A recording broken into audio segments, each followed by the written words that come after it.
Olá, meus amigos e minhas amigas, hora de nos preparar para o domingo. Aqui na nossa igreja, nós temos como hábito pregar aos domingos livros inteiros da Bíblia. Estamos trabalhando já faz algum tempo o Evangelho de Marcos. Estamos no capítulo 14 e neste domingo nós vamos trabalhar o trecho que vai do versículo 43 ao 52 deste capítulo. Vamos ler um trecho e fazer uma breve reflexão sobre a temática deste domingo. Enquanto ele ainda falava, logo chegou Judas, um dos 12, e com ele uma multidão com espadas e pedaços de pau, vinda da parte dos principais sacerdotes, dos escribas e dos líderes religiosos. Aquele que o traía lhes dera uma indicação, dizendo: aquele que eu beijar é ele. Prendei-o e levai-o com segurança. Logo que Judas chegou, aproximando-se de Jesus, disse: Rabi, e o beijou. Eles então o agarraram e o prenderam. O tema central da nossa reflexão neste domingo, de nossa pregação, é a arbitrariedade de uma prisão.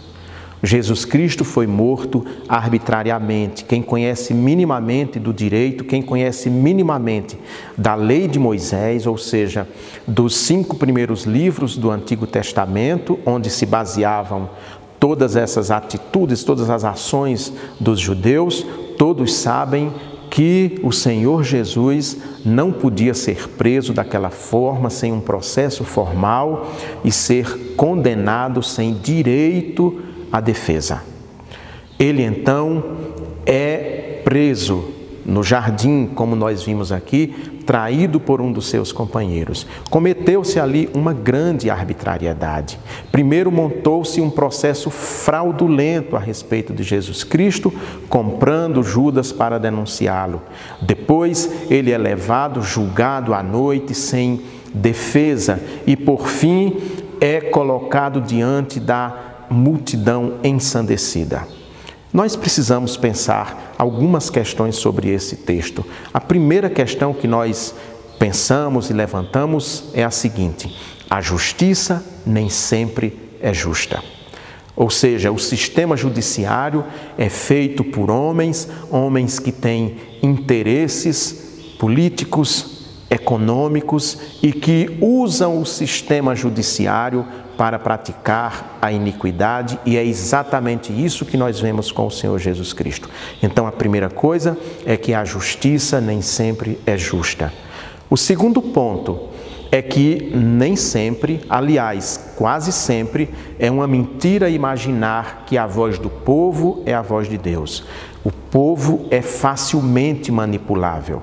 É claro que usar a expressão fake news e aplicar o tempo de Jesus, isso é um anacronismo, mas ainda assim, os chefes religiosos espalharam no meio do povo mentiras a respeito de Jesus Cristo, como por exemplo, dizendo que ele queria ser o rei dos judeus, que queria estabelecer-se como rei, e isso fez com que Roma, o império, ficasse assustado e agisse imediatamente para assassinar aquele jovem Rabi.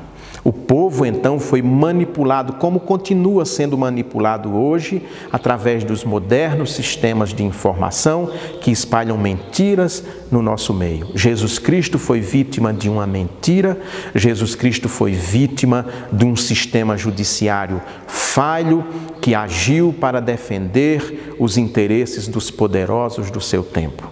E por isso que ele foi preso injustamente.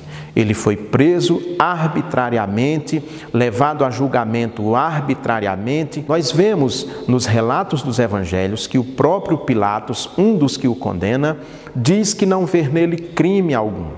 Quantas pessoas estão nos presídios neste momento, aqui no nosso país e no mundo, condenados injustamente a partir de processos fraudulentos?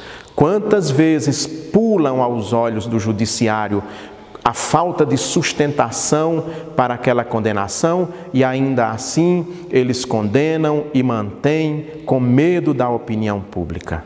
Foi exatamente esse circo, esse espetáculo que se foi armado para prender e condenar o Filho de Deus à morte.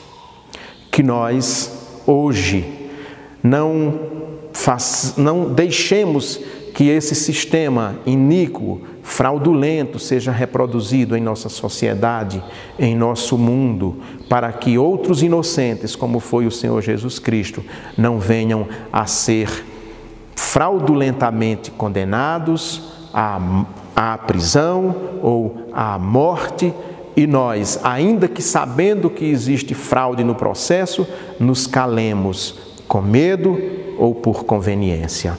Foi por causa do medo e da conveniência e do interesse dos grupos políticos do tempo de Jesus que ele foi condenado, e o povo, como ainda hoje, continua sendo manipulado a condenar inocentes.